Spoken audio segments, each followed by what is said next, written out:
हम गायक प्रमोद प्रेमी यादव आप सब भोजपुरिया भैया लोगन के ये से पाव लागता नहीं। वाह, फिर से वही हमारे शिवा स्टूडियो के माध्यम से छोट भाई हमारे अपू सिंह जी रिकॉर्डिस्ट बैठल बड़े बाबूजी, फिर हमारे टीम के भाई अरुण बिहारी जी जेकर लेखनी बहुत तेज घड़ी चलतिया, बड़ी तेज चलत। हमारे टीम में शुरू से आज तक जब बजौले बा भाई शत्रुघ्न यादव जी, अरे लोग के जुड़ा विकास बा। ओझा जी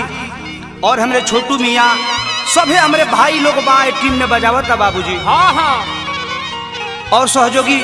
हमारे शिष्य बबुआ पिंटू प्रेमी जी, वाह, दीपक दिलेर जी, बबुआ विकास जी और भाई हमारे सुनील सुपरफास्ट जी बलिया लू बैठल बड़े। आई सहयोगी हमारे मित्र साथी बाजार समिति सोनू जी बाड़े, टिंकू यादव परसा से बाड़े, राजीव राय संजीव राय हमारे महुआ आलू बाड़े, सनी सिंह जी हमारे पटना से बैठल बाड़े, हमारे भाई एच के दीवाना जी, सोनू जसवाल जी, राहुल जी और हमारे वीडियो डायरेक्टर हमारे ऋषि राज जी भी बैठल बड़े बाबूजी, और हमारे अनिल जी रिबिलगंज से और गर्जियन हमारे नंद कुमार नेताजी और बड़े भैया शंकर जी भी चैता में बैठल बड़े बाबूजी,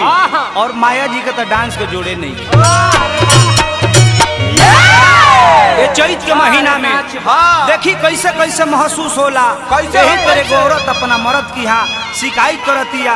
अपना मर्द से बतावत हे राजा जब रात होता तो लस लस बदन करता हो, और क्या करता कैसे कहती है बाबूजी, कैसे हो? अरे साझे पहर गरमी हो लागे,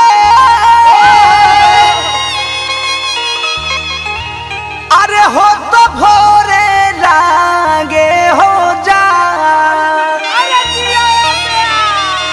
ओही बेरा मरद हो सूते, अरे मौगी के धोके आकावा, और क्या करता और तिया कहतिया अरे टप टप चुवेला पसीना ए राम,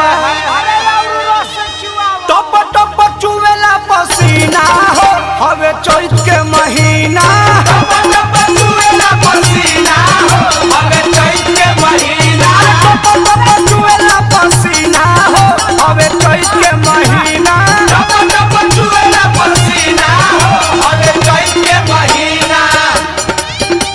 ओहो, अरे मन रहा गुरुजी, अरे चल नेताजी सलेमपुर के लगा, बबुआ बा छोटू भैया बा जोड़ा नहीं करता हो विकास बाबा, चैता गुले बबुआ बाबूजी,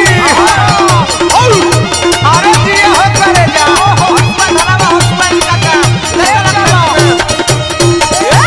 औरतिया कहती अपना मर्दा से, अरे कैसे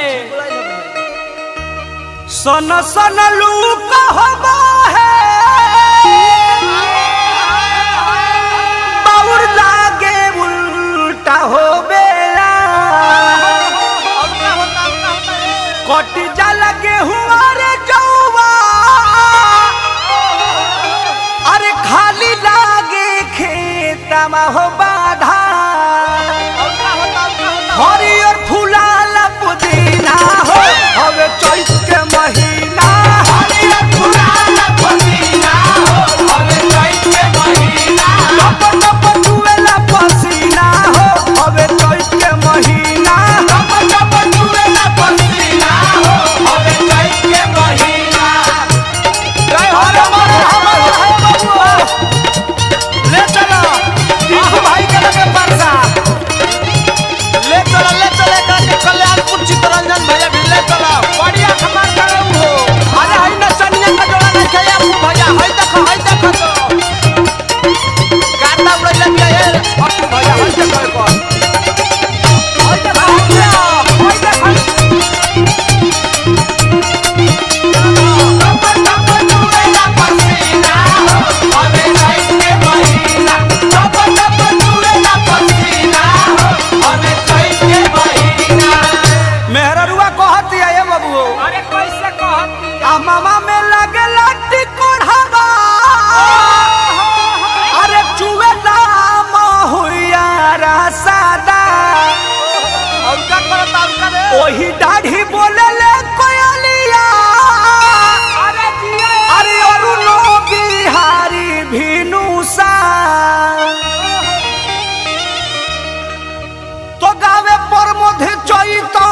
पसीना हो हवे चैत के महीना